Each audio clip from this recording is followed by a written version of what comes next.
Reprenons le raisonnement de Nietzsche. Comment le glissement de sens s'est-il opéré d'une connotation sociale à une connotation morale? En deux étapes, ce sont du moins les suppositions de Nietzsche. D'abord a eu lieu une symbolisation, une spiritualisation de pratiques à l'origine très concrètes.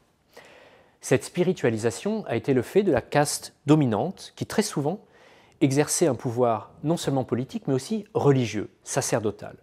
Une caste désireuse de faire valoir sa prééminence spirituelle. C'est ainsi, par exemple, explique Nietzsche, que les idées de pur et d'impur, qui au départ désignaient très trivialement, très concrètement, ce qui est propre et ce qui est sale, ce qui suit des règles d'hygiène et ce qui contrevient, ont pris une dimension symbolique. Le pur est devenu sacré, l'impur, sacrilège. Pensons par exemple aux interdits alimentaires, qui sont aujourd'hui encore des principes sanctifiés par de nombreuses religions et qui proviennent originellement de simples précautions d'hygiène. Ensuite, deuxième étape du glissement de sens, d'une prééminence sociale vers une hiérarchisation morale. Le mode d'évaluation propre à la caste sacerdotale, inévitablement réactif, parce que motivé par une mentalité ascétique, devient, par une sorte de généralisation et de contagion, le modèle d'évaluation des faibles en général. Ceux-ci, qui croupissent dans leur impuissance, finissent par éprouver du ressentiment, de la haine contre les puissants, contre les nobles, contre l'aristocratie en place. Parenthèse, Nietzsche n'est pas d'une limpidité absolue lorsqu'il décrit les rapports entre la caste politique et sociale dominante, l'aristocratie, la caste des forts, et la caste sacerdotale. Elles semblent parfois se confondre dans l'exercice du pouvoir, à d'autres moments, elles sont clairement distinguées. Et à raison, puisque les nobles sont fondamentalement forts et que les prêtres, par définition, sont consumés par le ressentiment et les obsessions ascétiques. En tout cas, le mode d'évaluation réactif propre à la classe sacerdotale entre en résonance avec le ressentiment éprouvé par le peuple. Ce ressentiment est même entretenu et amplifié par l'autorité morale que les prêtres imposent. Rappelez-vous ce que nous avons dit du rôle des prêtres comme gardes-malades dans la séquence précédente, qui prétendent guérir tout en empoisonnant leurs malades. Et le résultat de cette contagion d'un esprit de rancune, de malveillance, de vengeance, c'est la production d'une nouvelle forme d'évaluation exactement inverse à celle qui était jusque-là pratiquée par l'aristocratie. Ce n'est pas l'action indifférente à ses conséquences qui nomme, ce n'est pas l'action sûre d'elle-même et spontanée qui évalue, c'est la réaction. Le ressentiment devient la source évaluative. Ce retournement, Nietzsche le désigne d'une périphrase très chargée métaphoriquement et qui a fait couler beaucoup d'encre, la révolte des esclaves. Je cite, « La révolte des esclaves dans la morale commence lorsque le ressentiment devient lui-même créateur et engendre des valeurs. Le ressentiment de ces êtres à qui la réaction véritable, celle de l'action, est interdite et que seule une vengeance imaginaire peut indemniser. Alors que toute morale aristocratique naît d'un oui triomphant adressé à soi-même, d'emblée la morale des esclaves dit non à un dehors, à un autre, à un différent de soi-même, et ce non est son acte créateur.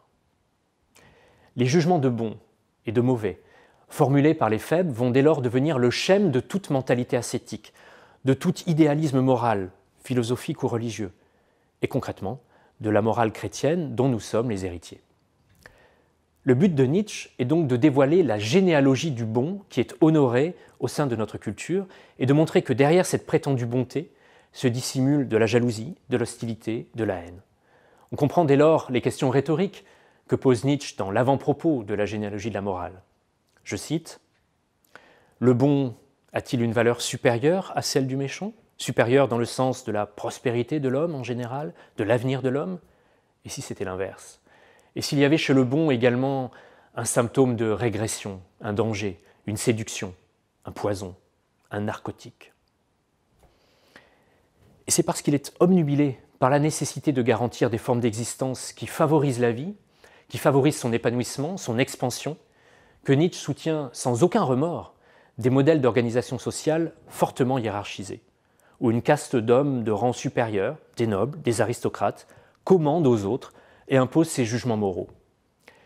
Il y a là sans aucun doute la prégnance du modèle aristocratique grec, celui notamment que propose Platon dans sa République idéale, et qui repose sur une division et une hiérarchisation de différentes classes de citoyens, les philosophes, les guerriers, les producteurs.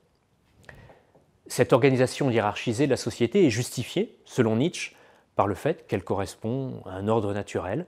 Les êtres humains ne sont pas des éléments interchangeables, ils ont chacun des compétences propres, des aptitudes propres, et doivent donc occuper une place spécifique au sein de la société. L'aristocratie grecque n'est pas la seule référence de Nietzsche. Dans différents textes, et notamment dans l'Antéchrist, il exprime en effet son admiration pour le système des castes prôné par l'hindouisme, ce qui est probablement un aspect moins connu de sa philosophie. Dans un fragment posthume de 1884, il affirme même être un lointain héritier de la philosophie, non certes pas de Platon, mais d'Héraclite, et de la philosophie indienne. J'ai pour prédécesseur, écrit-il, la philosophie du Vedanta et Héraclite. Le Vedanta, c'est une école philosophique issue de l'hindouisme, dont les principaux textes de référence sont les Upanishads. Dans l'Antéchrist, et également dans le Crépuscule des idoles, Nietzsche évoque un autre texte de référence de l'hindouisme, les lois de Manu. Les lois de Manu, c'est un ouvrage de code, de réglementation, de lois, dicté par un sage indien, Manu, quelques siècles avant notre ère, et qui sont censés organiser la société indienne. Une société inégalitaire, une société de caste, dominée par la caste des brahmanes. Nietzsche a eu un premier contact avec la philosophie indienne à travers ses lectures de Schopenhauer, qui y fait assez abondamment allusion.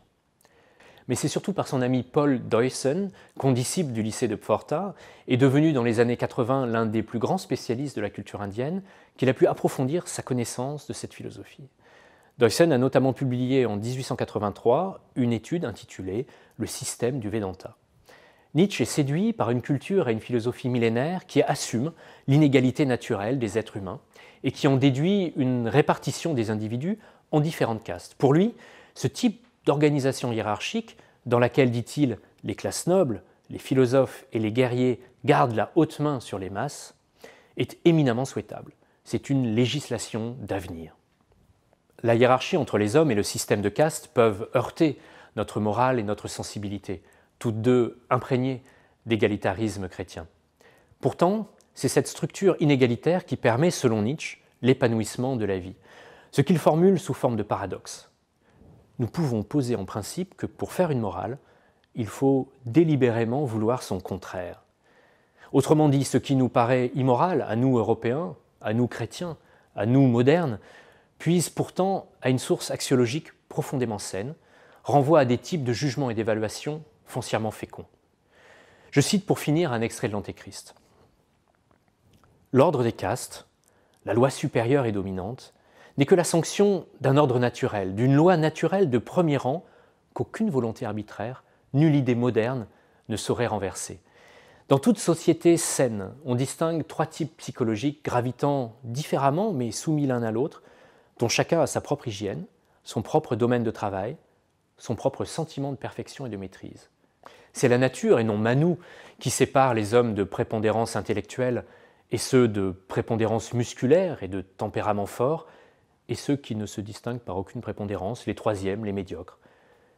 Les derniers sont le grand nombre, les premiers, l'élite. La caste supérieure, c'est celle du plus petit nombre, étant la plus parfaite, a aussi le droit du plus petit nombre. Il faut donc qu'elle représente le bonheur, la beauté, la bonté sur la terre. L'ordre des castes, le règlement des rangs, ne formule que les règles supérieures de la vie même. La séparation des trois types est nécessaire pour conserver la société, pour rendre possible les types supérieurs. L'inégalité des droits est la première condition pour l'existence des droits. Un droit est un privilège.